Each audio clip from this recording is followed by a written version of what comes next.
part. That was the ball.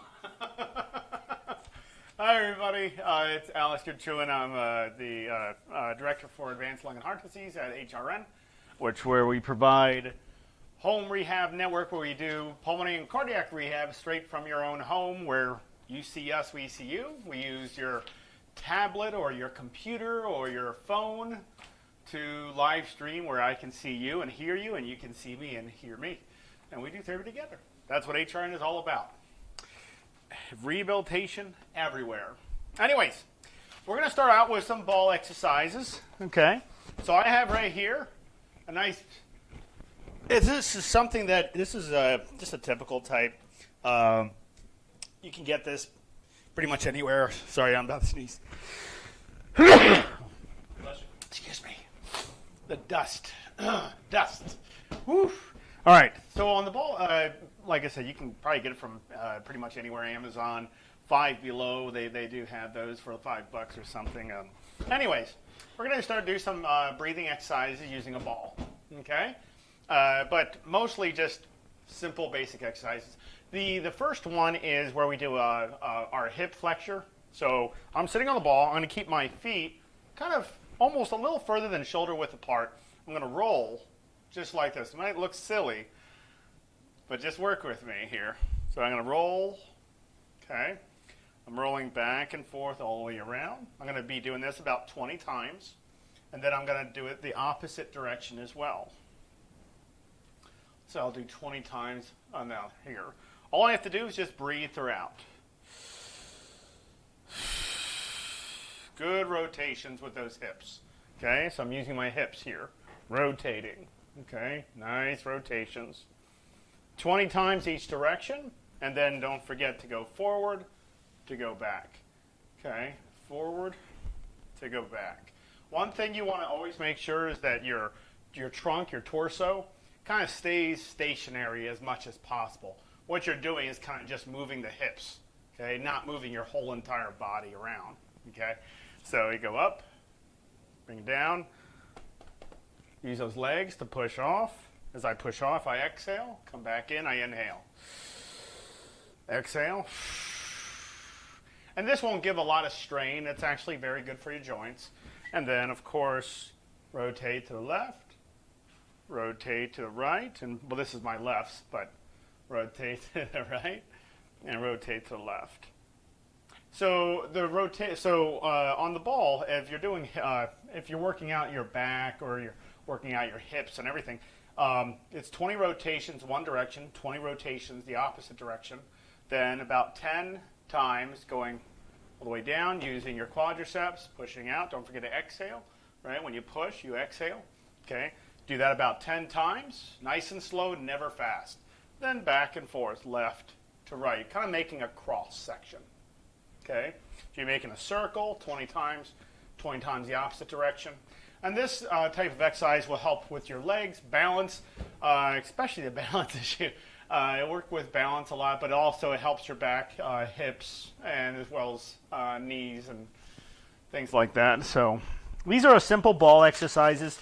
I do the ball exercises with patients, but I don't do a lot of ball exercises, but they are, of course, very, very beneficial. Okay, so I'm going to go ahead and stand up now.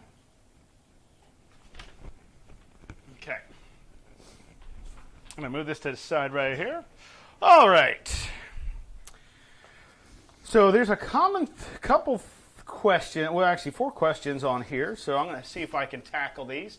If you have questions along the way, please don't hesitate to write on the comment section. I'll be happy to address them and try to answer those. Again, I'm Alexander Grichuhin. Okay, so one question is, which is better, bike or treadmill? Which one's better, bike or treadmill? Well, now let's look at some of the, there's pros and cons to everything. Everything. There's nothing wrong with a bike and there's nothing wrong with a treadmill, okay? But with patients that I usually see, if people get very winded very quickly, a treadmill probably wouldn't be the best thing for them. Because these are people that might get out of breath very quickly, and as soon as they get out of breath, they want to sit down and rest super quickly. And because there's no seat on a treadmill, you might cause some problems along the way. So a bike, you're already sitting down. And I'm not talking about a bicycle. I'm talking about a stationary bike where you're sitting on a chair or sitting in a stationary bike where it stays still. You know, it's planted on the ground, it stays still.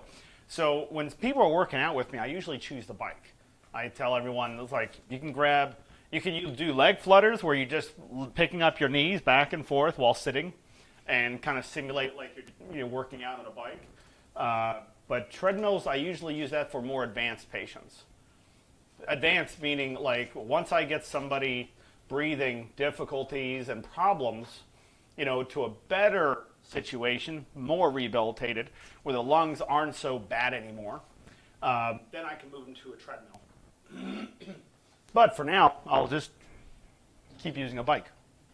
And bike exercises are very safe. They're very, very safe. Also, when working out, you always want to make sure you account for your heart rate. This is a number that really determines when you should speed up, when you should slow down.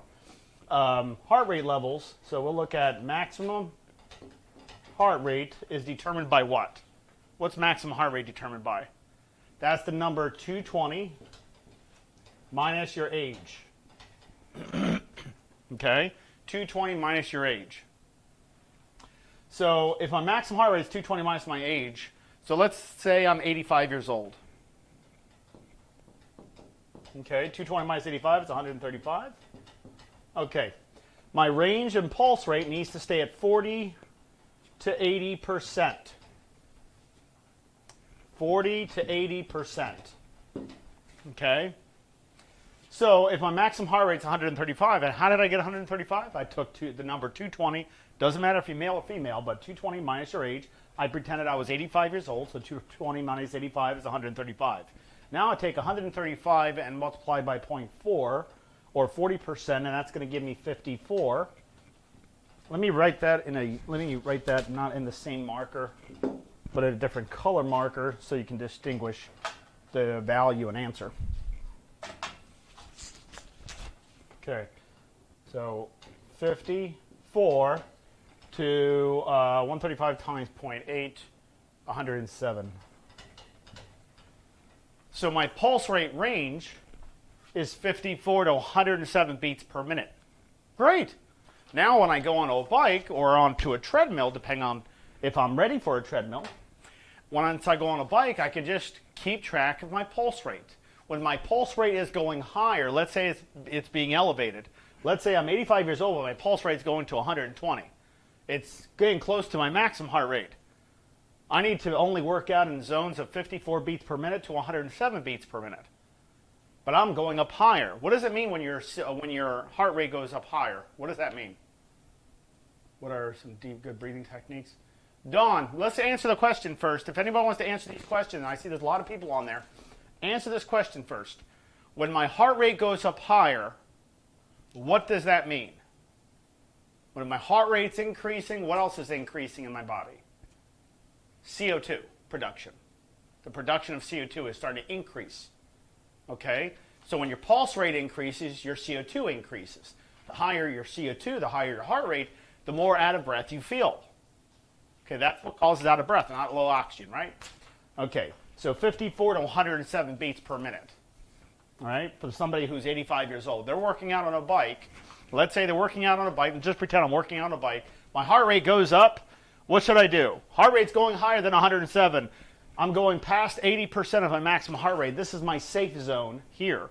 But I'm going out of my safe zone. I'm still biking. I could stop, catch my breath, and get my heart rate to come back down. Sure, that's worst case scenario.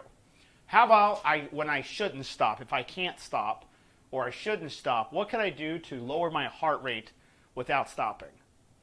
Breathe in deeper. Because if you breathe in deeper, you will get more oxygen in. And if you breathe in deeper, you'll get more CO2 out. Okay? When you bring out more CO2, the heart rate will start coming down a little bit. Okay? You can also slow down a little bit and issue a talk test. Doing something as simple as saying 4 words. If you can say 4 words in one sentence, 4 words at one time without having to initiate another breath, then you're pretty good. For instance, if let's say my 4 words were, my breathing is manageable. If I'm doing something like this, I'm biking, and I'm doing a talk test, speaking out loud, and I'm doing, my breathing is manageable. What does that mean? My breathing is very good, Michelle. What does it mean when I can only say 1 word every breath? You see what I did? I said, my breathing is manageable. I'm breathing every 1 word. That means my work of breathing, according to a Borg scale and talk test, I'm all the way up to an 8. 10 being the worst, 0 being the least. I'm at an 8 out of breath. That's too winded. That's not manageable work of breathing. That's an unmanageable work of breathing. 8, 9, and 10 on a Borg scale is too much, right? Okay, so that means my numbers would be at an 8. My work of breathing levels would be at an 8. My MMRC, technically my Borg scale would be at an 8. Meaning I'm 2 out of breath. I should never be at that zone, okay? How about if I did this? I'm working out and I do another talk test and I say, my breathing is manageable, so my breathing is okay. I can say all that without having to initiate another breath. How out of breath am I? I said the 4 words, but I also said more than that. So where am I at? I'm all the way down to probably a 1. I'm not out of breath at all. How about if I did something like this? I'm working out, I'm saying, my breathing is manageable. I can say 4 words before I have to initiate another breath. Very good, Michelle. I'm not working hard enough when I was at a 1, right? Good. Very, very good. It means I need to speed it up. If I'm able to say 3 or more words, 4, I love saying 4 words. But if I'm only able to say 3 or more words, the rule of thumb is you keep going. Don't stop. But I'm feeling a little winded. Welcome to humanity. Welcome to life. Because that means you're normal. There's nothing wrong with you feeling a little winded when you're working out. You should be feeling winded. It's funny, when I became a clinician, when I became a respiratory therapist, I never realized that people would find that confusing. Being winded, they find like being out of breath, and out of breath is so vague to understand. For a clinician, it very much is, because somebody say, I'm out of breath. Well, how out of breath are you? I don't know, maybe a 1 on a Borg scale. So you're not out of breath. No, but I feel work of breathing. So yeah, I'm out of breath, but I'm not completely out of breath. So vague to understand that. And as clinicians, it was so difficult for me to explain this because I felt like it was common sense. Like somebody gets winded because they're going up a hill for a long period of time, and they're getting they're feeling very out of breath. They're like, oh no, I need an albuterol treatment. It's like, what are you talking about? Your CO2 is high. Why would you need an albuterol treatment? You're not even wheezing. I think it also freaks a lot of people out. Yeah. Oh yeah. Especially when they get to that post-traumatic stress disorder, that syndrome, where somebody gets out of breath, so they feel like, oh, out of breath, I almost passed out, and they remember that. They almost passed out. So every time they get a little increased work of breathing, they feel like they're going to wind up in that same situation where they ended up in a hospital in the first place. You know? People also get self-conscious about it. Yeah. Oh, yeah. It's super crazy. So work of breathing. Always make sure you understand what your maximum heart rate is based off of your age. It is not based off of sex or gender. Okay? So if you're male or female, does not matter. Okay? It's always 220 minus your age. Now, when somebody asked me, like I was seeing this from Dawn, recent diagnosis of NTM MAC. So MAC. What are good deep breathing techniques to keep my lungs open? I cough when I deep breathe. So, okay. When you breathe in deep and you cough, those are muscle fibers, or I shouldn't say muscle fibers. Let's look at it like this. Let's see, here's some therapy band, okay? Imagine on the therapy band, okay, pretend the therapy band is the elasticity of your lungs, okay? So the more I open my lungs, the more weight I need. Okay, second, on these lungs, there's no scarring. So let's add some scarring. So let's say on this scarring, I add 1 level of scarring. Just pretend with me, just pretend. Let's say this here is scarring. Okay, this here is scarring. Scarring. And I get some scarring on the sides. So I have some scarring on my lungs. Is scarring dense tissue? Yes. So when you take something elastic and you have something dense on there and you're stretching it out, it's going to agitate that, causing a cough. That's why you cough when you breathe in deep.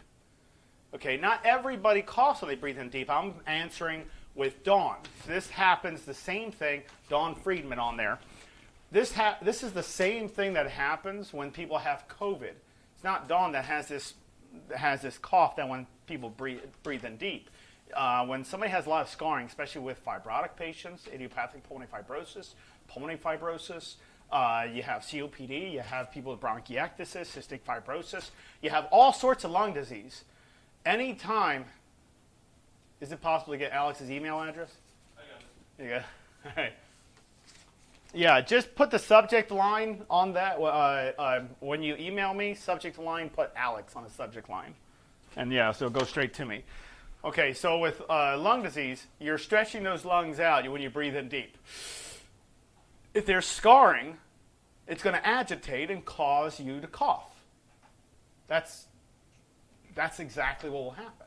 So we get a lot of people, actually, I haven't seen anybody with COVID that didn't, maybe one out of thousands and thousands, maybe one. I would say at least one that didn't cough as violent as everybody else did. But especially with long-term COVID and other lung disease, especially where there's a lot of scarring on their lungs, when somebody breathes in deep, they're going to cough. You know, they like breathe in. So because they hate that cough, because once that cough is initiated, they cough so violently and it scares them. They produce all this mucus and congestion from this cough. So as soon as they breathe in deep, they'll start coughing very violently. So the person that happens to will tend to start breathing shallow because they don't want to initiate the cough. So they know if they breathe in deep, the cough will happen. If they keep breathing shallow, they won't cough. So that's one of the biggest problems we see, where somebody wants to result in shallow breathing. When there's not enough air coming into your body, there's not enough oxygen coming into your body, and you need supplemental oxygen to compensate for that. That's a big problem. We get doctors and clinicians all the time saying, Alex, try to get them to understand breathing shallow is not appropriate for an adult person. You know, it's not it's not equivalent. Like, if I bring up volume, does anybody remember? And Michelle and everybody else, you can all answer this, no problem. Okay? Does anybody remember the equation? Like, how much air do I need to bring into my body to keep me alive? Like, how much air do I need to keep my body alive? How much air do I need? Let's look at it in volumes. Let's look at it in milliliters. You can say a gallon. How much air do I need? Does anybody remember the equation? So the equation was, and this is something that we use in a clinical field. That's why we don't tell people this. We don't say, oh, you just have to breathe in deep. But how deep should you be breathing in? It's all based off of your height. So you're trying to take all the years of schooling. People are going into like other things or looking up Wikipedia or learning from really horrible clinicians that are wannabe clinicians, but they don't even have a respiratory care license, or they haven't even had much experience in pulmonary rehabilitation at all. So you want to go with people that are focused, you know, the clinicians that are, they do their continuing educations. You know, they are registered as a pulmonary care practitioner, you know, a respiratory therapist. Like, my license is under the Maryland Board of Physicians. So on my license, I have an RRT license. I'm a registered respiratory therapist. I'm located on the Maryland Board of Physicians as a pulmonary care practitioner. Okay, meaning I am still a respiratory therapist, but I specialize in pulmonary rehabilitation.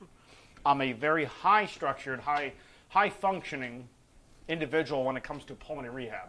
That's because it's my specialty, right? Okay. All right, so remember the equation? Does anybody remember the equation? No one? I don't think so. Oh, that's a shame. I was going to give a free water bottle. How about this? I'll give you 10 more seconds. Hold on, I'm coming out of frame. Don't get mad. I give you a free water bottle that has HRN on there. This is actually 5 pounds. I'll give you 10 seconds starting now. 10, 9, 8, 7, 6, 5, 4, 3, 2, 1, 0. See anybody? Wait a little longer, a little wait, a little longer, a little wait, a little longer. No one wants a free water bottle? All right.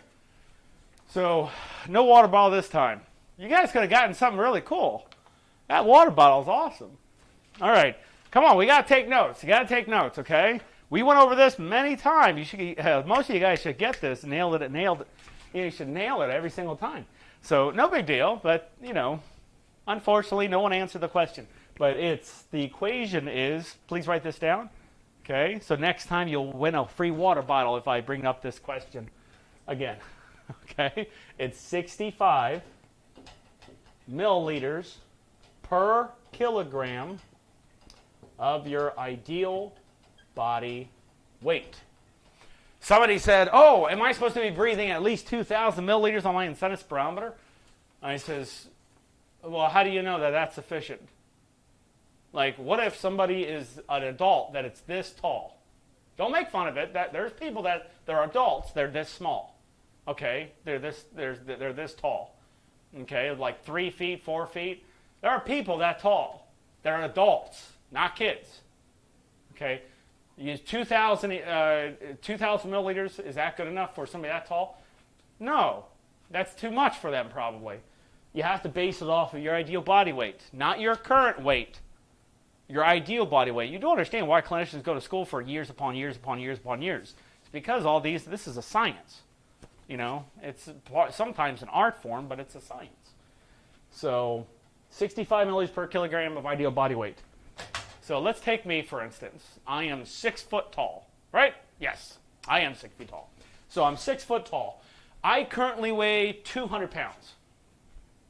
More like 199.7, but 200 pounds. Let's just round up and just get over with. That's just because you didn't eat breakfast. I know, when I eat breakfast, I go nuts. But, all right, so I'm 6 foot tall. According to the ideal body weight calculator, I should be weighing around 180 pounds, okay? So that's my ideal body weight. But this is in kilograms, so I have to convert 180 to kilograms.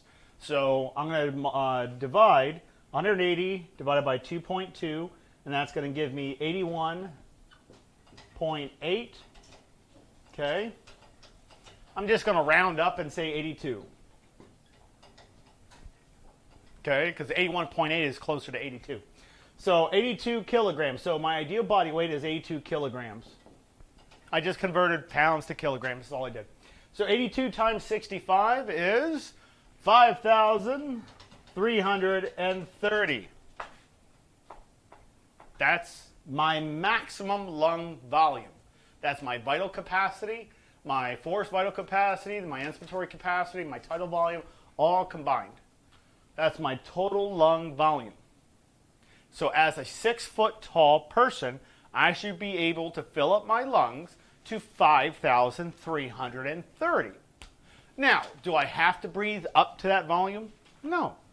The rule of thumb is you want to be half of that or higher. So let's make the math very simple, and let's say 5,000. Okay? What's half of 5,000? 2,500. This is my max. This is my minimum. For a 6 foot tall person, you do not breathe 100 milliliters of air. You would be dead if that was true, because you would be suffocating to death. It's not enough movement. You're not even getting. You realize what a metric system. Really look it up. If people some people don't understand the metric system. Do you know how big 5 liters is? It's massive. You know a 2-liter Coca-Cola bottle, the 2 liters? Okay, take one of those and take another one of those, and then take one and chop it in half. There you go, 5 liters. That's a lot. And that's for a human being. Okay?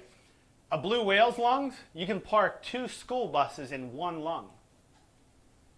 Yeah, I'm not sure if they ever did it to try it out, but I'm pretty sure they maximized the stretchiness of the lung parenchyma The lung parenchyma is made out of a tissue called elasticin, and that elasticin it's very elastic, just like human lungs. Something tells me PETA would have an issue with that. Yeah, I'm pretty sure PETA would have an issue with that one. The human lungs, there was a. I don't think they actually did this, but they did the calculations. So, and it was peer reviewed, so we have to assume that has to be kind of correct. But they took somebody. They said that a human lung, can be stretched. One lung can be stretched. The surface area, no joke. If you go on Jeopardy, you'll get this right. You can stretch out a human lung the square footage of a tennis ball court. Tennis ball court. Isn't that crazy? You can stretch out a human lung the size of a tennis ball court. That's how far it can stretch. Isn't that crazy? That's nuts. Okay. So, Alex, question. Yeah. So, you had mentioned before that a lot of people will breathe shallow because they don't want to, like, cough and hack and cough up mucus. Mm-hmm. Should those that suffer from that or that are dealing with that, is it okay for them to do that? Or should they know that it's okay for them to do that? Or they would need to be evaluated by somebody in pulmonary, like somebody like me or Dr. Shaw, just because we have to find out if it is due to scarring or if it's something blocked in your airways. Sometimes there could be something that lodged in, and it's a little small debris or something that kind of lodged into the lungs, and every time you breathe in a certain depth, it makes you cough. That usually, I know that's crazy, but the lung stretching, isn't that nuts? That's crazy, isn't it? It's kind of neat to know that, though. Your lungs are that big. But with the coughing, I prefer somebody go into his rehabilitation so we can kind of take a look to see if it is scarring that's causing the cough, or it's something else that's causing the cough. Most of the time it's scarring, but there are times where somebody didn't realize there was a Lego stuck in their left lung. That only happened once since I've been here.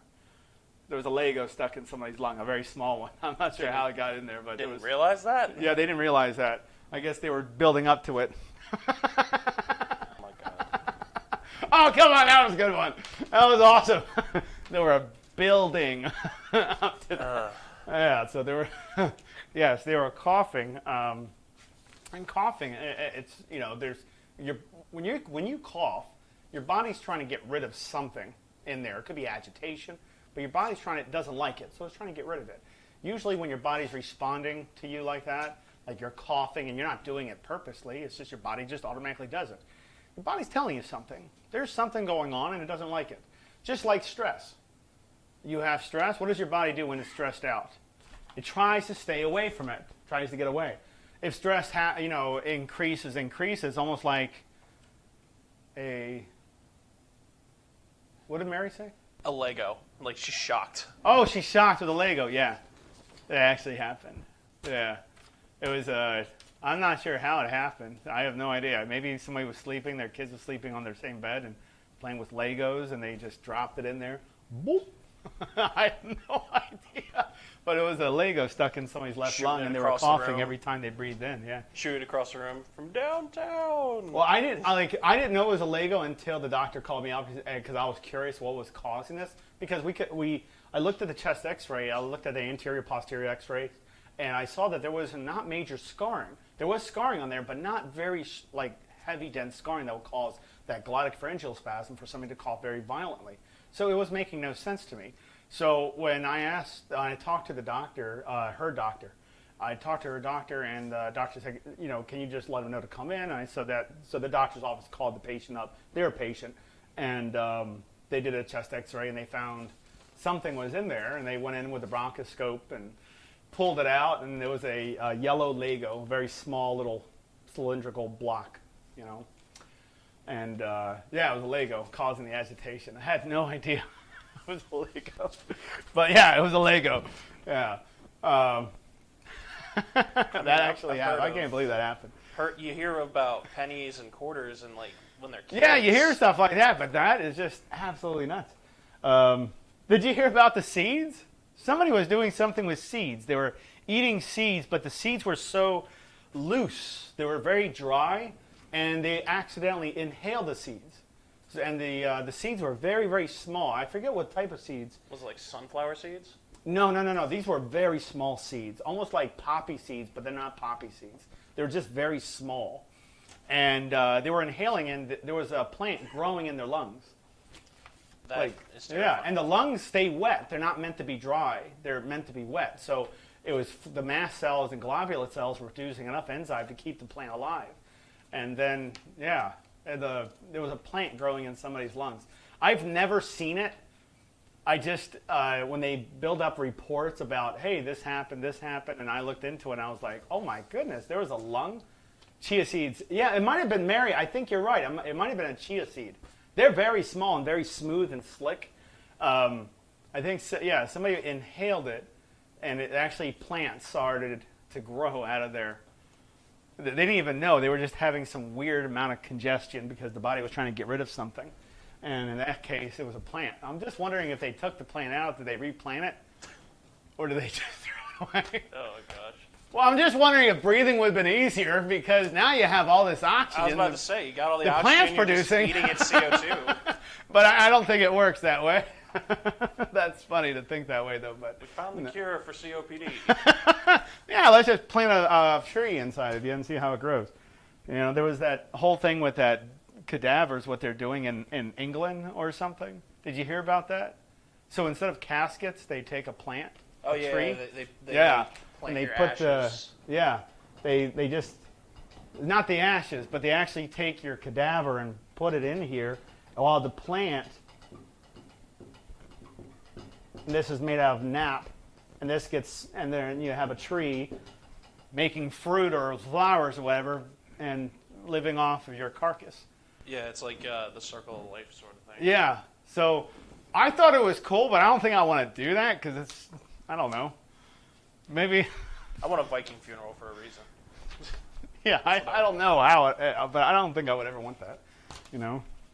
Also, Michelle, congratulations on quitting smoking for 80 days. I have quit smoking for 80 days now and have 35 days sugar. Oh my goodness, that's fantastic, Michelle. Started having some congestion. What can I do home other than antibiotic or steroids to help get rid of it? Not coughing anything up, and if I do, it is clear. Congestion, all that. So with the pollen seasons up, double check to see if it's possible, if it's pollen that's causing the, if it's causing congestion, inflammation, because if you're coughing, this is common that I see, where somebody coughs and they feel like it's coming up, but nothing is really coming out. It just feels like it slides back down, but nothing really expectorates except like a teaspoon. That's usually grade A inflammation. That can be due to pollen, mold exposure, dust sometimes, but it could be causing something like that. Not saying that's 100%, it's always that, but usually the case, it's environmental exposures, not necessarily quitting smoking. But the quitting smoking, first off, congratulations, Michelle.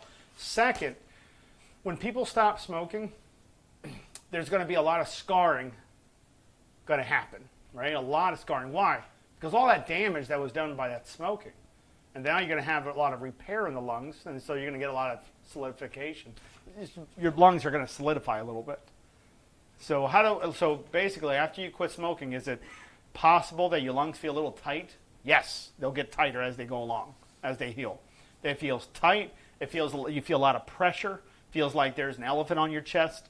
So you have to do respiratory muscle training. Guys, I wish there was a better device out there, but there is no device better than the Delta V.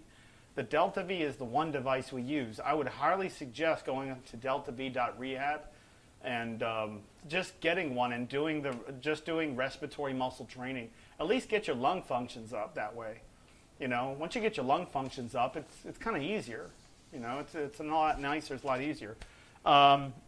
Also, on our support groups like the Delta V, go to Delta V on Facebook and follow us on there if you don't mind, as well as the Mind You Lungs. There's a lot of good information on there that you would find very useful.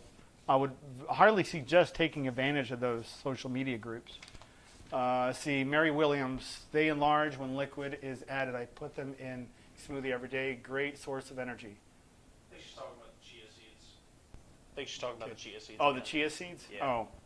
Yes, I'm aware of chia seeds. I can't recommend anything on here unless it's approved by the doctors. They have to be peer reviewed. Like, for instance, there was a lot of things like eucalyptus and other things that were approved by our doctors, but I can't say about chia seeds because the peer review process wasn't 100% yet. So still very beneficial, but I can't say it as a clinician yet to everybody here. You say, okay, I will work with my Delta V more. Yes, Michelle, definitely. But on Delta V, can you do halves? So let me grab a Delta V. Okay, guys, this is a Delta V. Okay, how this Delta V works is very simple. Let's not make it complicated. Let's focus on increasing the lung capacity, increasing lung compliance, making it very compliant. On a Delta V, you have the numbers 0, 1, 2, 3, 4, 5, 6, 7. The higher the number, the higher the resistance. The lower the number, the lower resistance. On the Delta V, there's an arrow. That's the delta. The arrow, or the Delta V, basically the delta sign, which is just a big triangle, points at the number. You twist the top to rotate it to the number that you want, basically. In this case, if you move this, let's say you move this to a 5, that's going to give you a good amount of resistance. It's pretty easy. So you switch it to a 5. So right now I'm going to move it to a 5. There we go. It's at a 5 right now. Okay. At a 5, that means I should be breathing in 5 seconds in, 5 seconds out. If this was moved to a 6, that's 6 seconds in, 6 seconds out. But remember, when I'm talking about 3 seconds, 5 seconds, 2 seconds, 7 seconds, if you have to fill up your lungs 100%, and then you have to exhale it all the way out. I'll answer your question in just a second, Sheila. Just 1 second. I have idiopathic pulmonary fibrosis with hypoxemia, but I most of the time have very little coughing. Oh, that's because that inhalation stimulation is not happening. Breathing shallow and your body's getting used to the cough. Basically, you desensitize your lungs. I see that all the time with IPF. But I'm able to rehabilitate IPF. So if you're having problems with idiopathic pulmonary fibrosis and you're going into social medias like this to get some insight, why not just talk to me? You can talk to me. I mean, everyone thinks I'm a celebrity. I'm not a celebrity. I'm just a clinician. I work for you guys. So you can just talk to me. That's fine with me. Just call us up and make an appointment. And it's not going to cost you anything. It's just going to probably just cost you some time, but there's nothing wrong with that. I'll be happy to help you. Okay? Or talk to your doctor. Talk to your own doctor. What is a 0 for on a Delta V? Measuring. You attach this to an incentive spirometer measure. You use the flow rate system on an incentive spirometer to make sure that the speed of how fast you breathe in and out is sufficient. If you don't have an incentive spirometer, you just have a Delta V, then any number, these are in seconds. So I should be, if this is moved to a 1, I should be able to breathe in, fill up my lungs 100% in 1 second. There you go. Okay. If I had this at a 5, I have 5 seconds to fill up my lungs to 100%. Make sure you've emptied your lungs all the way out before inhaling. Okay. So I'm going to breathe out all the way.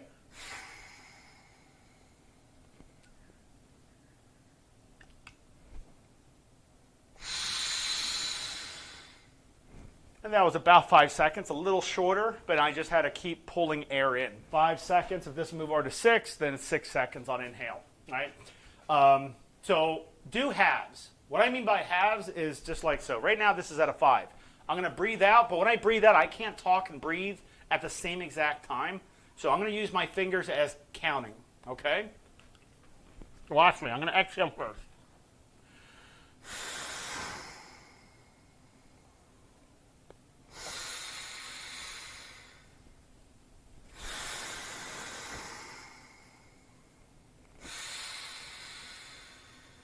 I'm doing halves. Okay, if this we can do a whole session on respiratory muscle training. If you guys don't mind, if you just get yours, get your Delta V, and come in for the next session. It'll be a quick order, but it's not found on Amazon. It's deltav.rehab, and just order it from that website. It's very inexpensive, but if you want to get and pick up your lung functions and breathe better, why not? Well, let's just do it together in a sense, and it would be best if you were an HRN, but I can show you some things and doing some exercise you can do at home. And once you start improving, of course you will if you do the work that I'm asking you to do. You guys want to do something like that? I have no problem doing this. You just have to tell me if that's something you want to do. Okay? So rest halves is where I breathe in, maxing out, breathing out halfway.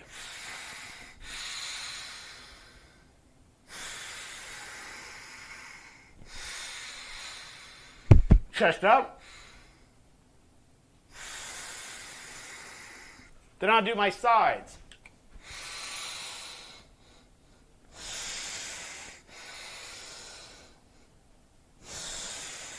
Other side.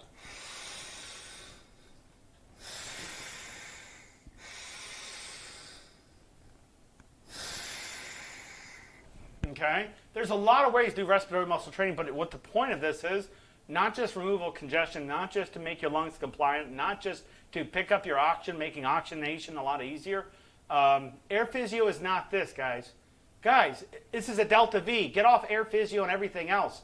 That no spirometer, nothing. Just get Delta V. Delta V. Okay?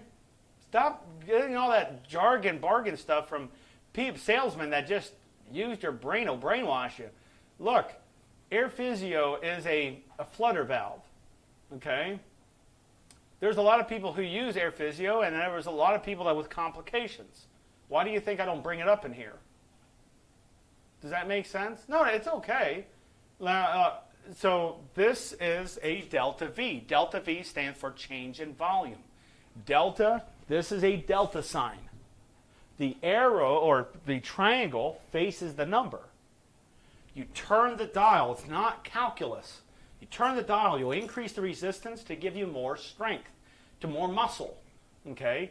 If you're using like a number 7 or a 6, and that might be very heavy of a resistance, it might be tough to move that.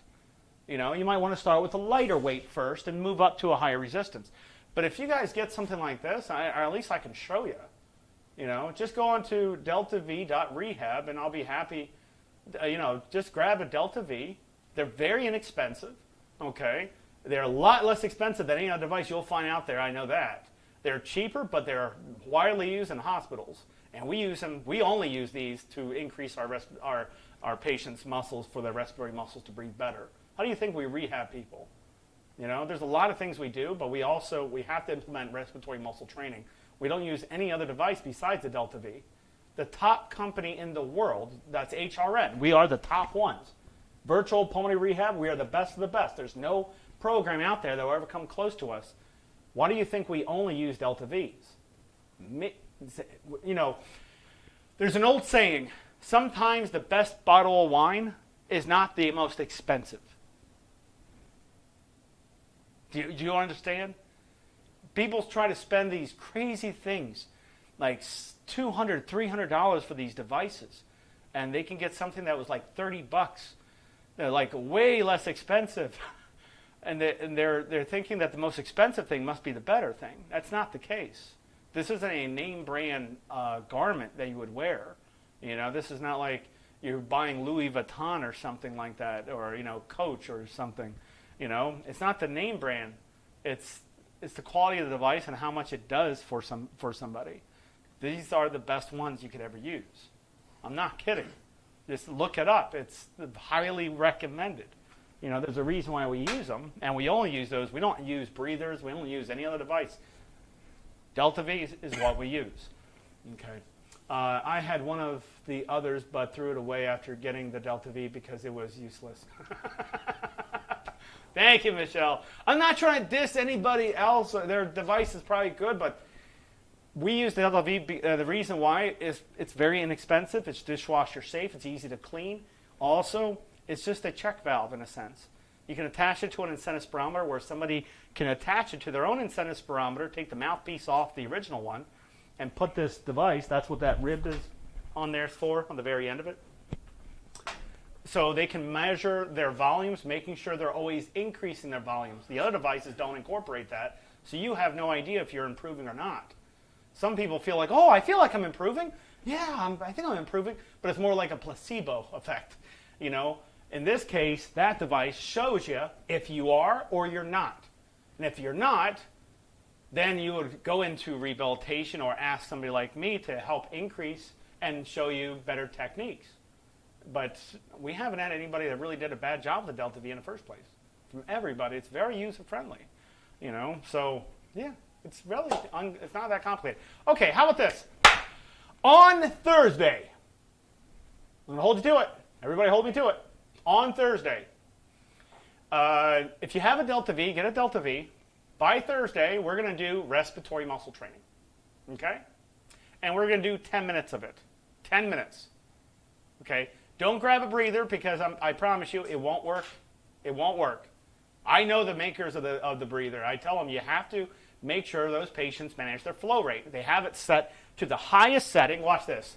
I'm going to skip out of view for a second, really quick. That's a breather, okay? If I have this to its highest setting, which I see, oh, everyone's like, oh, I can breathe through a 5/5 or 6/6. I say, at what speed? What do you mean? I say, well, how fast are you? Well, I can't breathe in that fast through it. It's too high. Did you know that's what you need? You need a certain flow rate. You have to breathe at a certain speed for the weight or the resistance to be correct. Imagine you have resistance that's equal to 10 pounds. Okay? If you breathe too slow through that resistance, it might be equivalent to 1 pound. For instance, right now, exhale is at 5, it's its highest setting. Inhale is at a 6 at its highest setting. Watch me breathe in.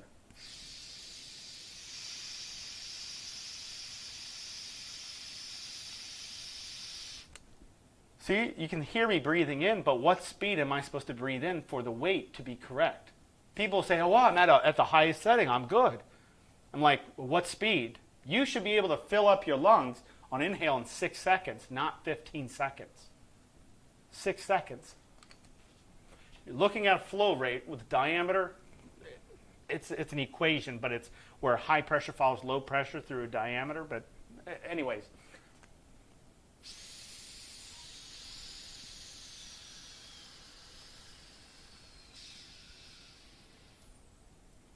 That setting is too high, but people don't know that because they breathe in very slow, making the inhalation breath or the exhalation breath last for like 15, 20 seconds. Did you know there's a certain speed of how fast you're supposed to breathe in? It shouldn't be that complicated. Delta V, it's literally almost foolproof. You put it on an incentive spirometer. If you attach this to an incentive spirometer, you try to keep the flow meter ball. John, right behind you is an incentive spirometer. Could you grab that really quick? Sure. On that table, please? I apologize. I should have grabbed one, but I didn't know I was going to get in the subject. Yeah, that one's perfect. Delta Vs are literally... Does this work? Yeah, it works. Okay. So, It's just busted. it's just busted on one side. Okay. So Delta V, you attach the Delta V to an incentive spirometer. Look at the flow rate. That's the flow meter. I'm not pointing at this chamber. I'm looking at this flow meter right here. Okay? So if I have this set to its highest, 7, which is highest. If I can keep the flow meter ball above the middle of this flow meter, can we get a close-up on this a little bit? Here, actually, I can probably get a little closer as long as it... Yeah, perfect. If I can get this flow meter ball past the halfway mark here, so I have to try to touch this top arrow.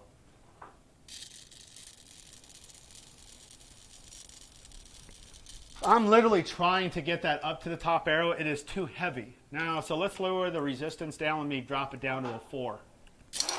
I can easily bring that all the way to the top, so that's too light for me. Bring it down to a 5. Bring it up to a 5. Let's go up to a 6, see what a 6 does.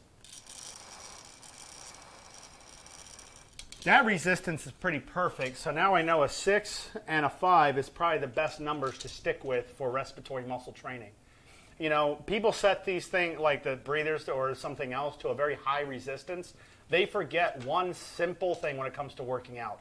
You try to use a heavy weight, when you try to lift a heavy weight, you're like, oh, it's so heavy, I can't lift it all the way, it's so heavy. Oh, you just drop it. Did you know the lungs can only, the lung muscles, if they can't lift 12 pounds and you're giving it 50 pounds, you're going to end up with partial rep, a partial repetition. You're not doing a full repetition. I know I'm using my biceps to show you, but I'm showing you a full contraction. Okay, so that's what I'm talking about. Delta V's. Why do hospitals use this? Why do they not use that? There's the big reason. Okay. Okay, not saying those are bad. You can't manage flow rate. This, you can manage your flow rate. You can see your own improvements. You can see if you're getting better or worse or whatever. People won't get worse, but you can see if you're, how well you're improving. Don't you want to see results, or would you pretend you think you're getting better? You want to see the results. Of course you do. You're spending all that time, you're worried about this lung, all these lung diseases and stuff. Of course you want to see your own improvements. See, this is not a breathing question. I was just curious if the girl is still pushing your son. And he figured out, oh! Yeah, Jeremy hasn't told me. Thank you, Michelle. Thank you. Jeremy, my son, was getting pushed by this girl, and he didn't understand that this girl was actually liked him.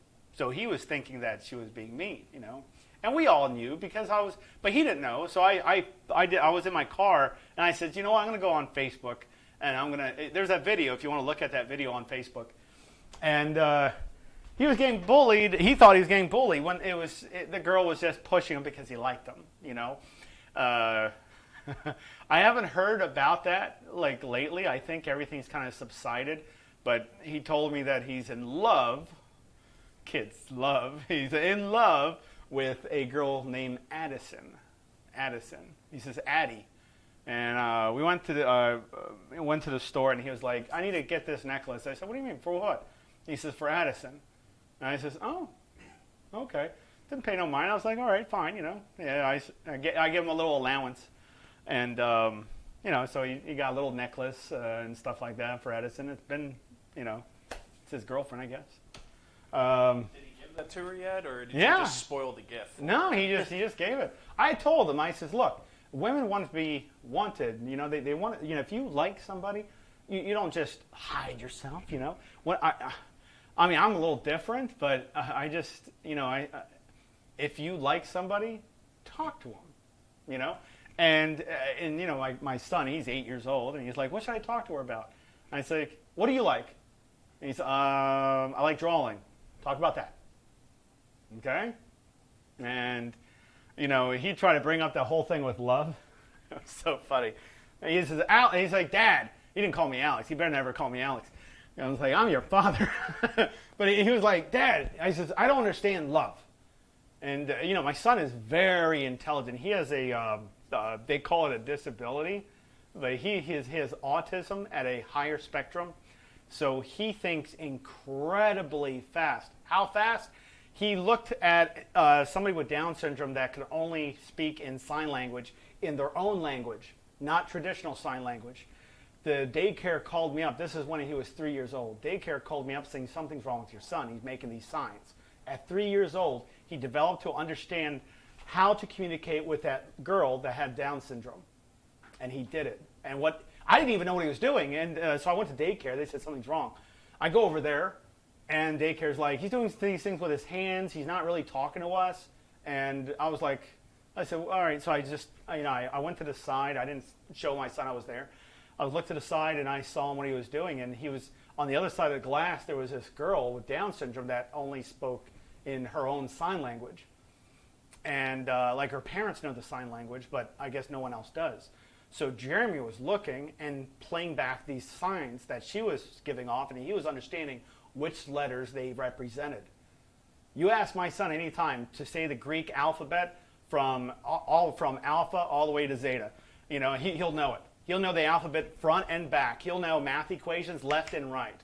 Like, it's very fast with him. I don't know why they call it disabilities. I think they call it a disability because it's not normal for everyone else to do. That's what I think. But he was telling me a thing about love, and it was so funny. He said, Dad, what's love? I says, okay. Let's see here. Oh, Buffy, our dog. I says, do you love Buffy? He says, yeah. I said, well, how do you know? I said, okay. If something was about to happen to Buffy, would you try to protect her? He said, yes. Okay. I said, if somebody was picking on Buffy, would you defend her? Buffy, our little bulldog? Of course. I said, okay. If Buffy was very hungry, would you feed her? Would you feed her? Yes, of course. If Buffy was very lonely, very sad, would you hug her and tell her everything's okay? He said, yes. That's love. Oh. I said, yeah. It was a lot more elaborate than that, but that's what I kind of explained. You want to know the definition on love?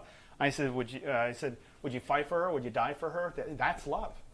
It doesn't matter how the other person feels. If that's what your love is projecting, that's what it shows. That's what I do. I fight to the death. If I had to, absolutely. Yeah. Woof.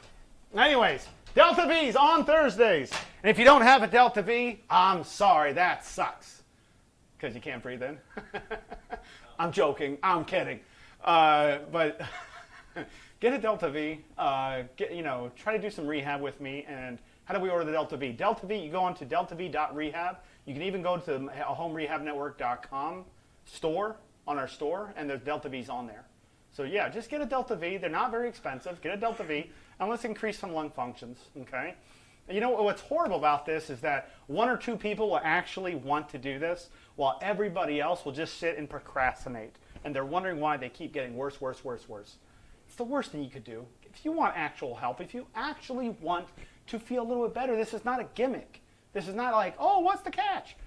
There's no catch. Just do the rehab. I'm a clinician, not a salesman. Come on. Let's get into rehab. Let's do some rehabilitation. On Thursday, I'll go over the respiratory muscle training, and I'll go over 5 good techniques to use for respiratory muscle training. And if you don't have a Delta V, I'll see if there's something else that we can do, which I'm sure there is other respiratory muscle training exercises that we could participate in. Okay? All right, everybody. I'll see you guys later. Thank you very much. And my class, don't forget, my class on Wednesday, we're going to be on a bike. But don't forget, bike is only for a short period of time. And then we're going to be doing some walking, and we have to try the stairs. So we're going to do mini steps first. Then we're going to do mini squats, 6 to 8 inches down and up. Okay? And then we're going to simulate going upstairs. So I'm planning to try to go. This is for my class. These are people that started out with not being able to breathe 10 feet. Like they get to 10 feet of walking, they have to sit down and rest. These guys are getting up to around 5 to 600 feet.